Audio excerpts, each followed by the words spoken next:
Good evening, everyone. Welcome back. Now for our next segment, we are interviewing the fascinating man, Michael Crease.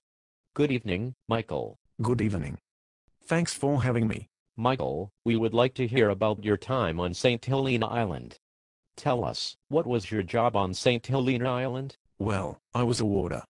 I make sure that all my prisoners do what I tell them to do. What prisoners were you in charge of on St. Helena Island? I was in charge of numbers 1111, 2973, 4301 and 3001, and I was very strict with my prisoners. How many prisoners were there on the island? There were about 430 prisoners on St. Helena Island, but it depends. Some years they are less, and some years they are more. What was your real name before you came to St. Helena Island? Actually, my real name is Michael Crease, and yes, that's my real name, before I came to St. Helena Island. Is the water cold or hot in St. Helena Island?